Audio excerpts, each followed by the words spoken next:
Samahan niyo ako mag-assemble ng ating kakanin. Ang size ng ating bilao ay extra large. Pwede 5 hanggang 6 na klase ng kakanin. Depende sa klase ng kakanin na gusto nyo. Bale, ang bentahan ko sa ganitong klase ng kakanin, 5 o 6 na klase ay 1,800. Nung nakaraang buwan ay 1,700 pa ang bigay ko dito. Pero dahil nagmahal na lahat ng bilihin ay nagdagdag ako ng 100 pesos. So bali nakagamit ako dito ng 5 recipe ng puto cheese o 5 cups ng APF. 2 recipe sa kutsinta, 1 recipe sa sapin-sapin, 3 red egg at 6 na piraso ng itlog para sa puto flan. Lahat ng ingredients ng aking recipe ay hindi tinipid kaya medyo pricey ang aking mga kakanin. Bale sa assorted kakanin na nakabilao ay pwede 2 klase, 3 klase, 4 na klase hanggang 6 na klase. Depende sa gusto nyong combination.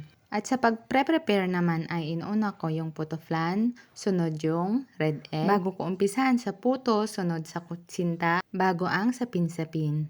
At sa pagluluto naman ay inuna ko ang puto flan. Next, yung may red egg at yung tirang puto butter ay para sa puto cheese. At sunod yung kutsinta, bale inuna ko yung mga may design o kaya yung rabbit o bunny. Bago yung iba. Bale yung mga nilalagay ko sa taas na may dahon at saka flour or yung nasa ibabaw ng dulce de leche ay sapin-sapin po yun. Bale ang ginagamit kong food color sa mga pang-design ay liquid food color. Para sa akin, mas maganda ang liquid food color kaysa powder. Ang pagtakal ko sa sapin-sapin ay 1 tablespoon para sa violet at 1 tablespoon para sa yellow. So, bali sa isang recipe, nakakagawa ako ng more or less 40 pieces. At syempre, hanggang sa cheese ay hindi tinipid. Gamit natin ang Eden cheese. At sa nyog naman, para sa latik ay nakakagamit ako ng 5 hanggang 6 na piraso, depende sa size. So, inuuna ko muna ang paglagay sa cheese bago sa latik. At yung mga pinaglangisan ng aking latik ay binebenta ko rin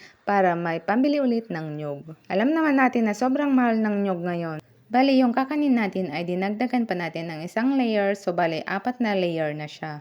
So pagkatapos niya na ilalagay natin yung mga bulaklak at bunny na pinaka-design. So bali dito ay hindi na siya pantay kasi medyo masikip na doon sa may pwesto niya. So bali pinilit ko pa rin siyang ilagay kaysa naman hindi ko mailagay. Dahil may katabi rin naman siyang mga bunny. Bali dito sa may bunny, silicone molder po ito. Pwede siya mabili sa Shopee, Lazada at saka TikTok.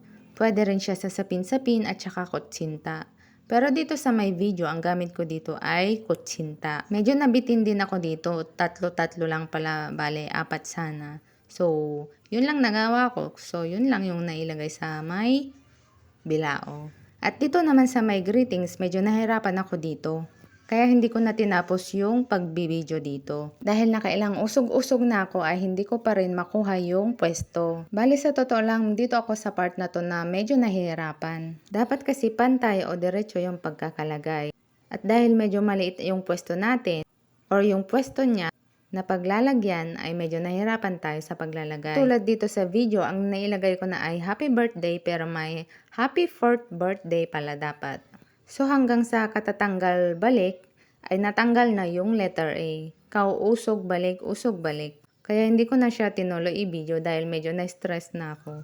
So yun lang guys, thanks for watching. Sa mga nag-uumpisa pa lang dyan, tuloy nyo lang. Sarapan nyo lang yung mga luto nyo para balik-balikan po nila. Para mas dumami pa ang ating customer. Aanhin mo yung napakaraming kakanin kung wala naman lasa, di ba? Kaya doon tayo sa medyo mahal pero masarap. At kung may katanungan kayo, PM nyo lang po ako. Bye!